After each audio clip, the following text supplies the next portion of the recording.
Hola, buenos días, soy la señorita aquí. ¿Qué tal? ¿Bien? Pues vamos. Destino Arequipa es el título y el objetivo es describing a visit in the past, using different tenses together, and recognizing and using idioms. Okay, so I want you to copy down the title, Destino Arequipa. So destino means destination and Arequipa is a place in Peru. So destination Peru, I wish.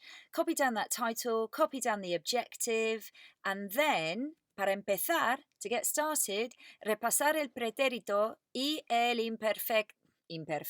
¿Dónde está el O? Where's the O gone? That's predictive text for you. El imperfecto. Arregla y empareja el español y el inglés. So, to start, we're going to revise the preterite tense and the imperfect tense. And for some reason, predictive text has decided to miss off the O. It should be imperfecto in Spanish. And I want you to arregla, which means sort out, y empareja, and match up, pair up, the Spanish with the English. So you've got lots and lots of Spanish there, but I've put completely the wrong English next to it. So you need to rearrange it and get it all in the right order, matched up. So pause the recording to do that and we'll check through your answers in a moment. A ver, las respuestas. So here we go. This is how it should be. Me quedé means I stayed or I ended up. It's in the preterite tense. Vimos means we saw. Tuvimos means we had. Hizo means he or she made or did.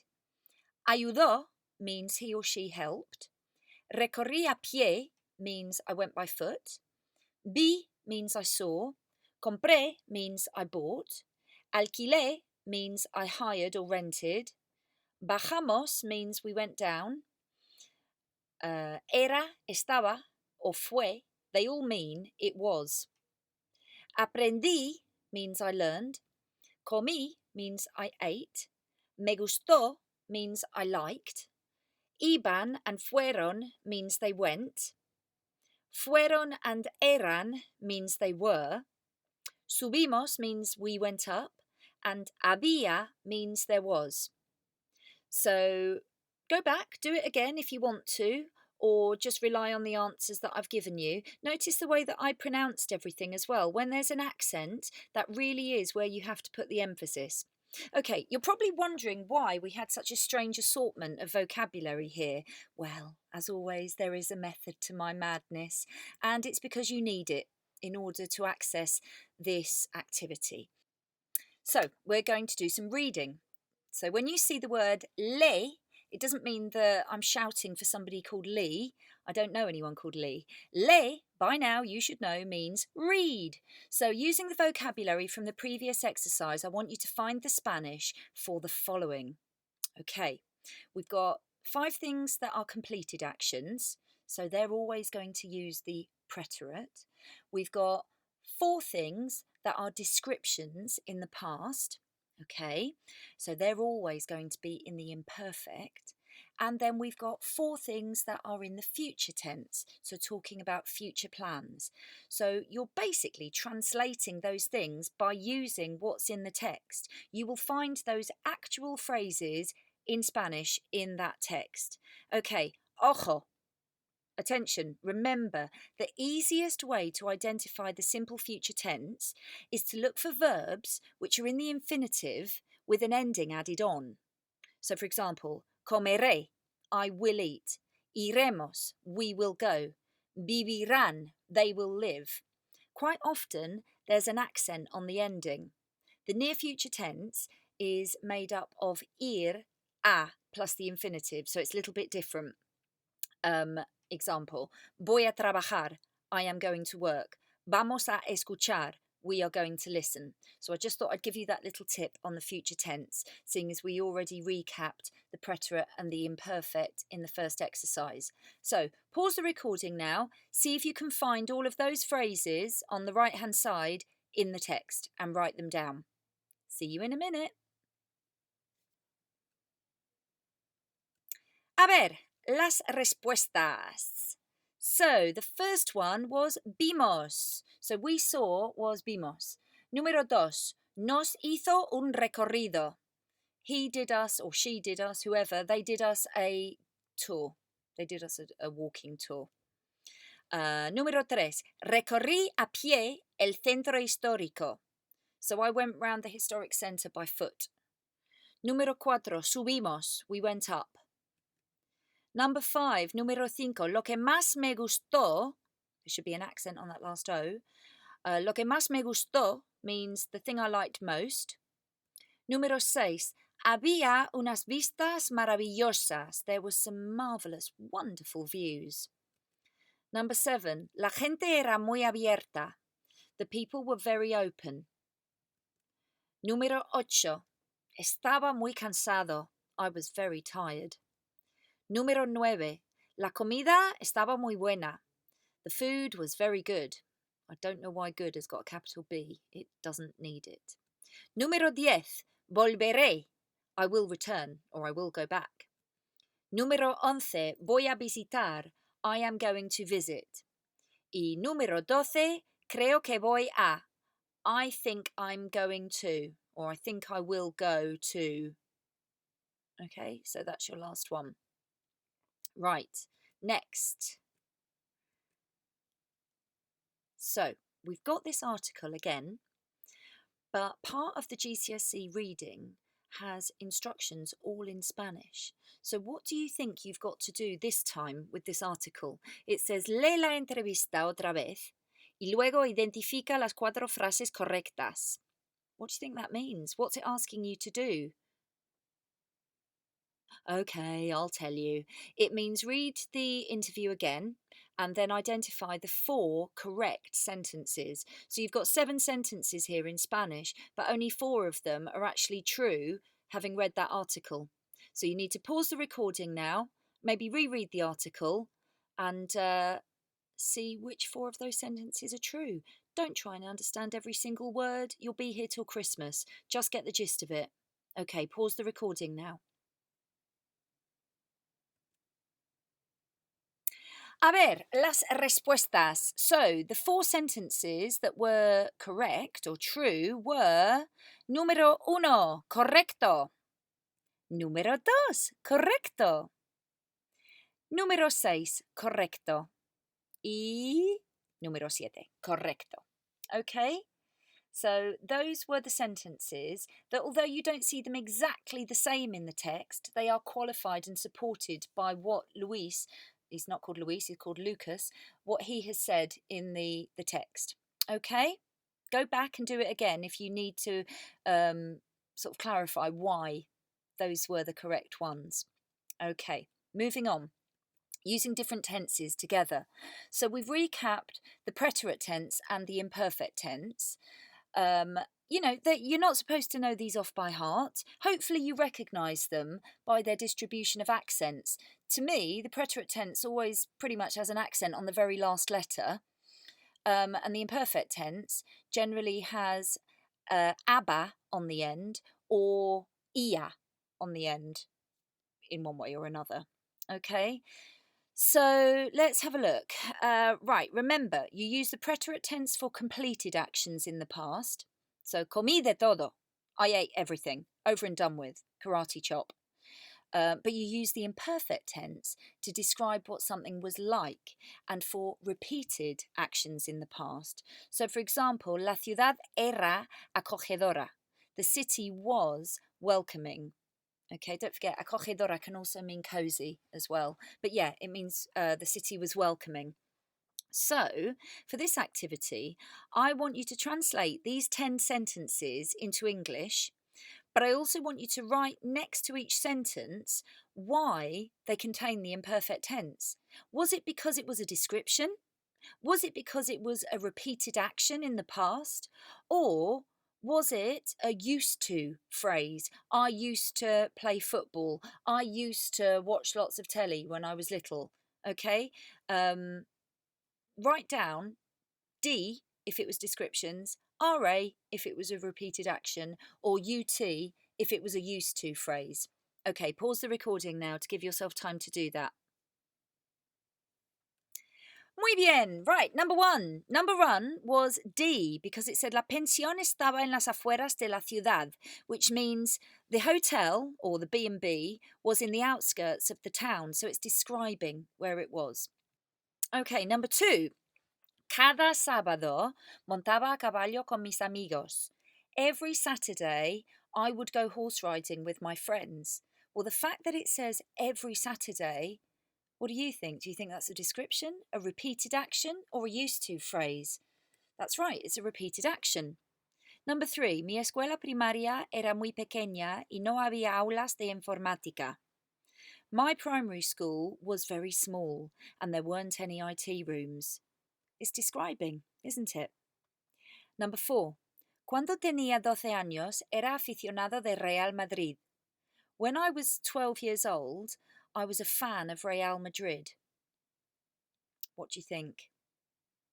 I'm describing myself, aren't I? So it's a description, it's a D. Number five. Antes mi hermano no era muy deportista y nunca jugaba al baloncesto. Before, my brother wasn't very sporty and he never used to play basketball. Well, I've just said used to, didn't I? So it's a used to one. Number six. Cuando era más pequeña, hacía deportes acuáticos con mi familia. When I was little, or littler, I used to do water sports with my family. What do you reckon? Well, it's both actually, because I used to do sports with my family, but it's also it's giving you the impression that it was a repeated action. Okay? Number seven. El albergue juvenil estaba cerca del centro de la ciudad, pero no tenía piscina. The youth hostel was close to the centre of town, but it didn't have a swimming pool. It's describing it. It's saying where it was and what it didn't have.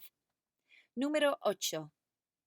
En el verano íbamos a la playa todos los días. In the summer, we would go to the beach every day. What do you reckon? Every day. We did it every day. Of course, it's a repeated action. Number 9. Lo bueno del pueblo era que tenía muchos espacios verdes y era muy tranquilo. So the good thing about the town was that it had lots of green spaces and it was very calm. Well, it's describing, isn't it? Of course. Well done. And number 10. La gente era muy simpática y la comida estaba muy buena. The people were really nice and the food was very good. Again, it's describing. Okay, well done. It's always a bit tricky, stuff like that. And don't worry, you won't ever have an exercise like this in a Spanish GCSE exam. I'm just trying to get you to recognise the differences between the different tenses and opportunities for when you would use the imperfect tense.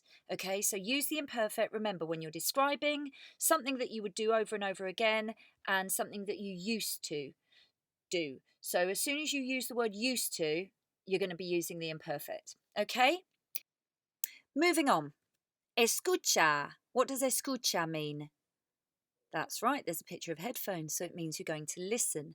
You've got to start understanding instructions in Spanish. So this is the kind of activity you would do in a Spanish listening exam. They always have one like this. What is it actually telling you to do? It says, escucha y escribe las letras correctas. Sobran 3 opciones. Escucha otra vez. ¿La opinión es positiva o negativa? Okay, so I'll explain. It says, listen and write down the correct letters. You're only going to do numbers 1 to 3. Now, I know that for numbers 1 to 3, you have to write down 2 letters for each one. But you've got 9 there altogether. So that's why it says sobran 3 opciones. You'll have 3 options left over. Okay? Then you listen to it again and you decide if what they're talking about has a positive or a negative connotation. They always have a positive or negative thing in the Spanish listening exam. So once we listen to it again, then you just write down P or negative next to the letters that you've written down. Okay, don't worry, I'll get you through this. However, I'm not going to read the transcript out to you. I'm going to play you the proper recording because I think you do need to start getting used to hearing the Spanish recorded voices and not mine all the time. Okay? Because that's more like your exam. So I'll just get that ready. Bear with, bear with. Escucha y escribe las letras correctas. Sobran 3 opciones. Escucha otra vez. ¿La opinión es positiva, P, o negativa, N? 1, Alessandra, ¿qué tal tu visita a Arequipa? El centro histórico fue lo que más me gustó. Había tantos edificios bonitos para visitar, pero no pude tocar la flauta andina porque era demasiado complicada. ¡Qué pena! Alessandra, ¿qué tal tu visita a Arequipa? El centro histórico fue lo que más me gustó. Había tantos edificios bonitos para visitar, pero no pude tocar la flauta andina porque era demasiado complicada. ¡Qué pena! 2, Felipe, ¿te gustó tu visita a Arequipa? La verdad es que no había tanta variedad de comida para mí, porque soy vegetariano. Comí muchas patatas durante mi visita, pero me encantaron las tiendas y los mercados, y compré recuerdos para toda mi familia. Felipe, ¿te gustó tu visita a Arequipa? La verdad es que no había tanta variedad de comida para mí, porque soy vegetariano.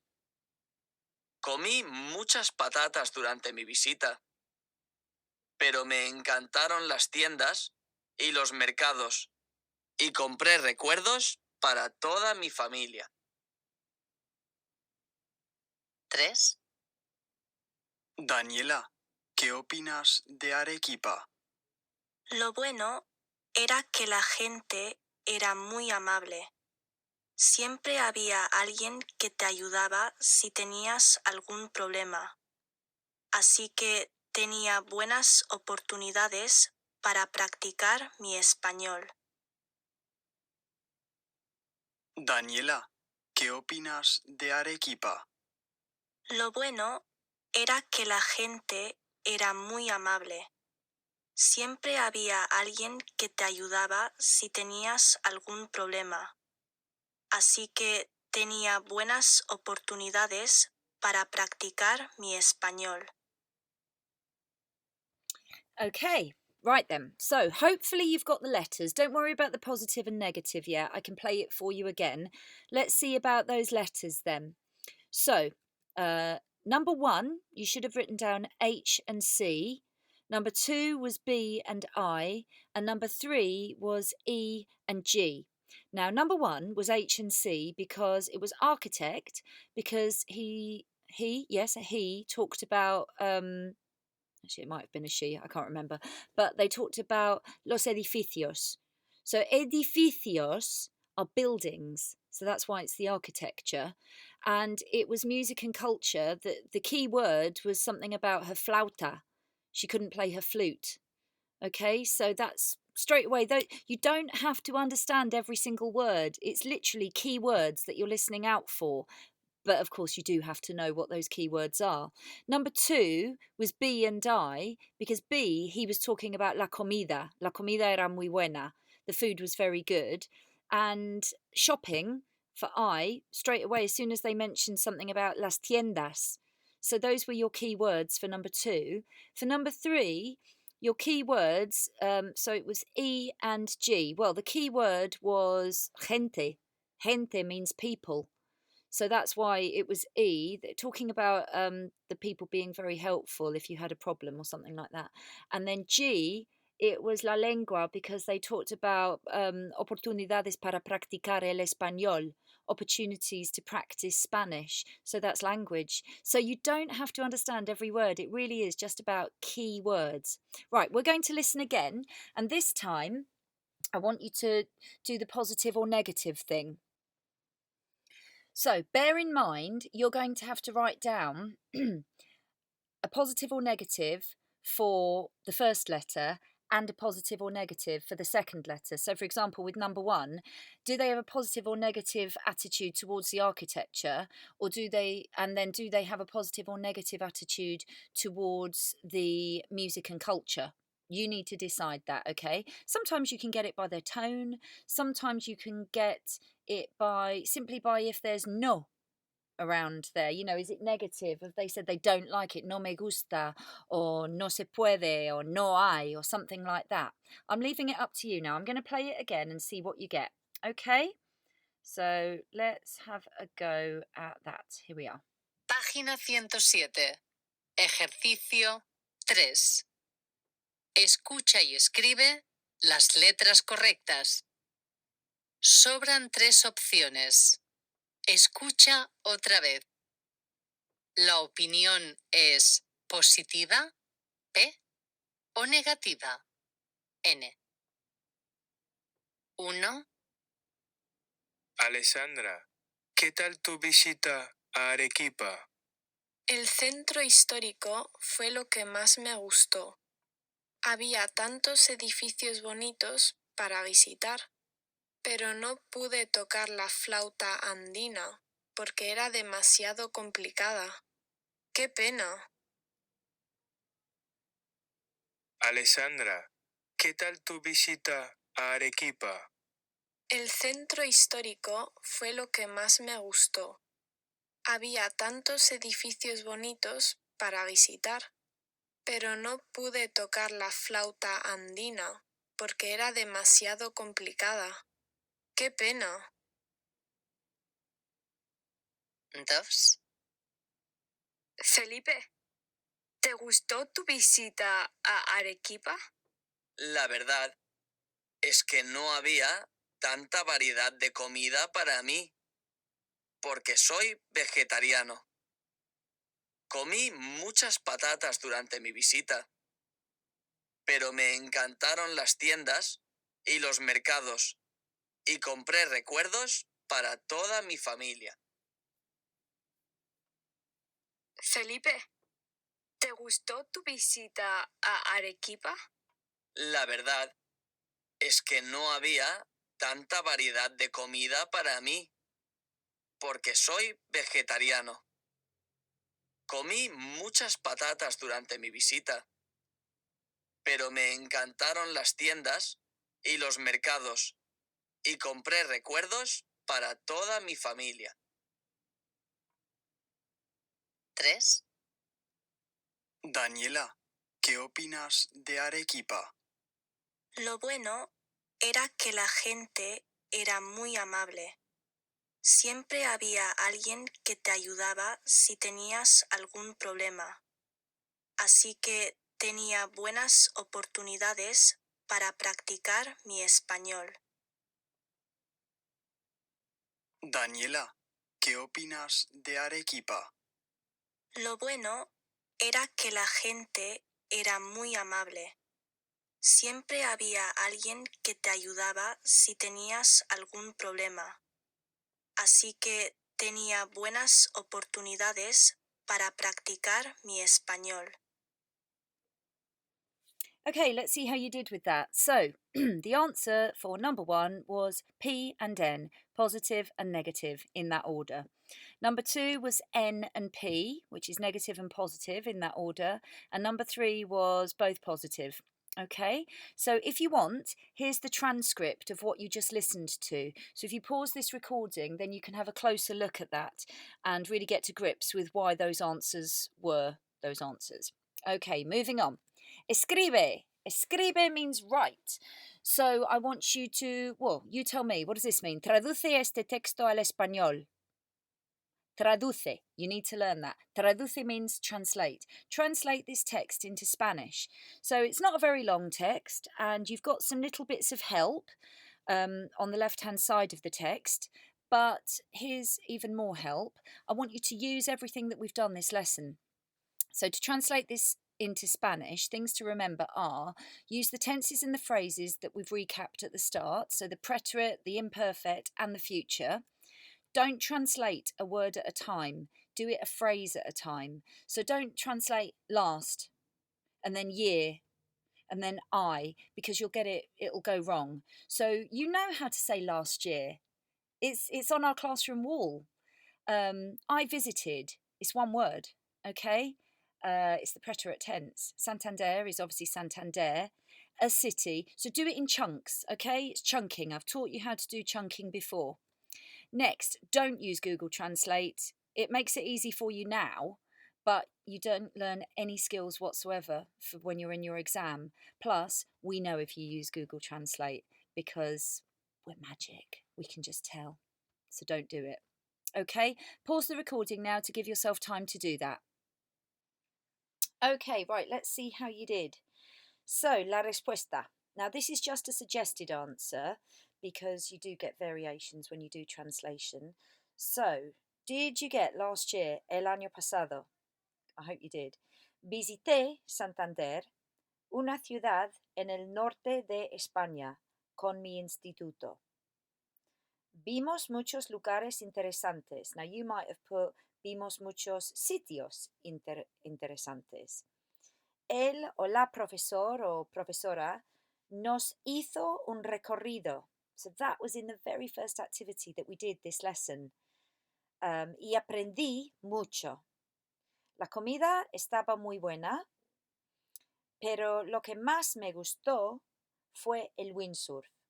So there's lots of language there that were in the activity that we did at the start of this lesson. Fue fenomenal. Volveré un o algún día. Pero el próximo año, or you might say, pero el año que viene, creo que voy a ir a Italia. Or maybe you said, creo que iré a Italia. There'll be a variation. Okay, so very good. Well done. Don't be disheartened if you didn't get it exactly like that, because that's the nature of translation. It won't be exactly the same as what I've got written here. Okay, now then, recognising and using idioms. So idioms are little phrases, but they're also things which are familiar or local to certain places. So for example, you have words that you use in Gloucestershire that they would not use in the southeast of England. And I know, because I'm from the southeast. Well, similarly, lots of different countries speak Spanish, but they use different words. So let's see what this says. En Perú se habla español, pero usan algunas palabras diferentes. ¿Qué significan estas palabras en castellano? So in Peru, Spanish is spoken, but they use some words different. They use some different words. What do these words mean in Castellano? Now, Castellano is the Spanish that you learn at school. It's what they speak in mainland Spain. So in Peru, they say carro, they say papa. Papa doesn't mean dad. It's not that kind of papa. It means something completely different. Cuy, jugo de naranja, computadora. You can guess that one. You could probably guess jugo de naranja. Celular. You might be able to guess that one if you think about how American people speak. Plaza de Armas. You might get that. Okay, so take a moment, see if you can figure out what those Peruvian Spanish words mean in Castellano Spanish. Okay, so in España, carro es coche, it's car. But in Peru, they call a car carro. Papa in Peru is patata in España, so it's potato. Cuy is a cobaya. Can you remember what cobaya is? Cobaya is a guinea pig. And guinea pigs originate from Peru. Jugo de naranja is zumo de naranja. So it's orange juice. So they say jugo instead of zumo. Computadora is an ordenador. So it's a computer. Celular in Spanish is a móvil. So it's a mobile phone. So that's why I said think about how American people speak, because they call a mobile phone a cell phone, don't they? And then Plaza de Armas in Spanish is Plaza Mayor, which means main square. main town square, because, you know, I've always told you that most Spanish cities have a big town square. So it's interesting that there's different words, isn't there? Slightly different culture, some different words, and you might be aware of that already from having worked on Duolingo, because I always say to you that on Duolingo, I think that the Spanish on Duolingo is definitely South American Spanish. They use slightly different words from what I would use if I was speaking Castellano. It's not wrong though, it's absolutely fine. It's really interesting. Now, speaking of idioms, this is just a bit of fun, what are the English equivalents of these idioms, these well-known phrases? So, in Spanish, they say, estoy hasta las narices. Estoy hasta las narices. It means I am up to the noses. That's what it means literally. But what expression do we have in English that they're trying to say? In English, we say I've had it up to here, meaning that you're fed up. So in Spanish, when you're fed up, you don't say I've had it up to here. You say estoy hasta las narices. I'm up to the noses. Okay? Another idiom. Te estoy tomando el pelo. Now, you're looking at that and you're thinking it's got something to do with hair, pelo. Okay? Tomar el pelo. Tomar el pelo, or te estoy tomando el pelo, means I'm taking your hair. Now, what possible idiom in English could that be referring to? It's I'm pulling your leg. So when you're joking with somebody. So if I was to say something daft to you, like I would, and then say, te estoy tomando el pelo, I'm just pulling your leg. I'm basically, I'm taking your hair. I'm just taking your hair. That's all right, isn't it? No. Okay, and the next one, last one. Estás como una cabra. Estás como una cabra. So that literally means you're like a goat. What might they mean? You're like a goat. It's not insulting somebody. Well, not really. Okay, so what it means in Spanish is you're crazy. Okay? So when you tell somebody that they're like a goat, it's telling them that they're crazy. I mean, you could say the full thing and say, estás loco como una cabra, or estás loca como una cabra. But generally, they just say, ay, estás como una cabra. You're like a goat. You're crazy. Okay, and there's a little meme next to it. Ya lo sé, estoy como una cabra. There's a little picture of a goat. And that's it. So I thought I'd just end on something a little bit light-hearted, just to cheer you up. You're working very, very hard. And if you've got this far, absolutely well done to you. And you're doing brilliantly, because it means that you're up to speed and you've got your Spanish content. And we can't wait to see you again. Okay, so all that leaves me to say is hemos terminados y hasta la vista. Take care. See you soon.